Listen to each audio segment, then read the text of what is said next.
Science বিভাগে পড়তে চেয়েছিলাম, আমার পরিবার আমাকে নিষেধ করেছিল, সবাই নিষেধ করেছিল, আত্মীয় স্বজনরা। আমি নিজের ইচ্ছায় ওইটা নিয়েছি। আমার ফজ্জুম আম্মু আর সায়েন্স লে ফজ্জুম আদি সায়েন্স বলে বহুত বড় গো সাবজেক্ট ফাতিনি হদা না ইচ্ছে করলে বেকি ফাজ্জুম আর ইচ্ছা আছে আর ফজ্জুম সায়েন্স তুমি আর শুধু সাহায্য করলে। চট্টগ্রামের রাউজানের মেয়ে জান্নাতুল নাইমা মুক্তা এক অজপাড়া গ্রামে তার বেড়ে ওঠা। ছোট্টবেলা থেকে মুক্তা দেখেছেন তার পরিবারের অভাব আর অনটন, কিন্তু তাদের পরিবারের এই দারিদ্রতা তাকে দমিয়ে রাখতে পারেনি। ছিল সামনে যাওয়ার সাহস আর মেধার ইচ্ছা শক্তি। দারিদ্রকে হার মানিয়ে মুক্তা এবার এসএসসি পরীক্ষায় বিজ্ঞান বিভাগ থেকে জিপিএ 5 পেয়েছে। মুক্তা রাউজান উপজেলার কদলপুর ইউনিয়নের ইসলামিয়া নতুনপাড়া গ্রামের দিন মজুর আক্তার হোসেন ও বিবি আয়েশার মেয়ে। সেই কদলপুর স্কুল অ্যান্ড কলেজের শিক্ষার্থী। তার এই সাফল্য তার গ্রামের মানুষ থেকে শুরু করে স্কুলের শিক্ষকরা সবাই আনন্দিত। মুক্তার বাড়িতে গিয়ে দেখা যায় পাহাড়ের আঁকাবাঁকা পথ হেঁটে যেতে হয় তার বাড়িতে। ছোট্ট একটি টিনের ঘরে মেধাবী এই শিক্ষার্থীর জন্ম। কদলপুর স্কুল অ্যান্ড কলেজ থেকে এবছর এসএসসি পরীক্ষায় জিপিএ 5 পেয়েছি। আসলে আমার পড়ালেখার শুরুটা খুবই কষ্টকর ছিল। আমি যখন ক্লাস 9-এ সায়েন্স বিভাগে পড়তে চেয়েছিলাম, আমার পরিবার আমাকে নিষেধ করেছিল, সবাই নিষেধ করেছিল, আত্মীয় স্বজনরা। আমি নিজের ইচ্ছায় ওইটা নিয়েছি। আমার একটা স্যারে বলছিল যে আমি চাইলে পারবো, নিতে পারবো।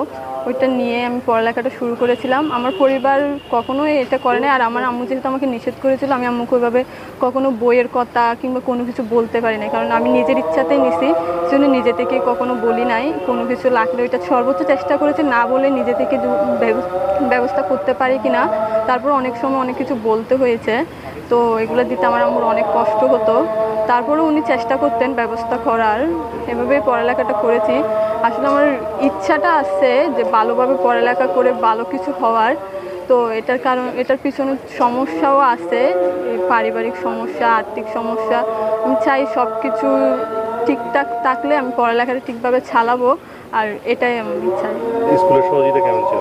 ভালো ছিল। আমার স্যারেরা সবসময় সব কিছুতে সাহায্য করেছেন, যখন যেটা বলেছি ওইটাই ব্যবস্থা করে দেওয়ার চেষ্টা করেছেন, সব কিছুতে ভালো ছিল। মুক্তার মা বিবি আয়েশা বলেন, অভাবের সংসারে মেয়েকে ভালো কোনো শিক্ষকের কাছে পড়ার জন্য দিতে পারেনি, যেখানে শত কষ্ট করে আমাদের সংসারের খরচ জোগাতে হয়, সেখানে মেয়েকে কিভাবে পড়াশোনার জন্য খরচ দিব। কিন্তু আমাদের মেয়ে মুক্তা মেধাবী, কোনো প্রাইভেট শিক্ষক ছাড়াই এবার এসএসসি পরীক্ষায় অংশগ্রহণ করে বিজ্ঞান বিভাগ থেকে জিপিএ 5 পেয়েছে। এতে আমি অনেক গর্বিত। কিন্তু আমার মেয়ের এই মেধাকে সামনে এগিয়ে নিতে আমাদের বড় বাধা দারিদ্রতা। পরবর্তী পড়ালেখা কিভাবে চালাবো তা নিয়ে অনেক দুশ্চিন্তায় আছি। তার মায়ের স্বপ্ন মেয়েকে দেশের জন্য বড় একটা কিছু করা।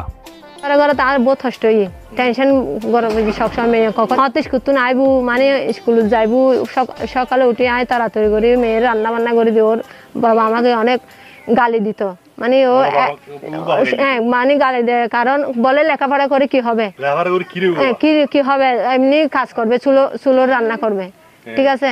আমি বলি না, তুই লেখাপড়া না করো, আমি মোটামুটি করি না, আর বাপে আরে ফরাই তো চাই, ফরি না পারি পারিবারিক সমস্যার কারণে। আর মেয়ে ভাই যদি ফরিত তারে মেয়ে ভাই ভবিষ্যৎ সুন্দর হইব, আবু যদি শুধু তো মেয়ে ভাইও হদে আমি ফজ্জুম আম্মু আর সায়েন্স লে ফজ্জুম আদি সায়েন্স বলে বহুত বড় গো সাবজেক্ট ফাতিনি হদে না ইচ্ছে করলে বেকি ফাজ্জুম আর ইচ্ছা আছে আর ফজ্জুম সায়েন্স তুমি আর শুধু সাহায্য করে নেবো।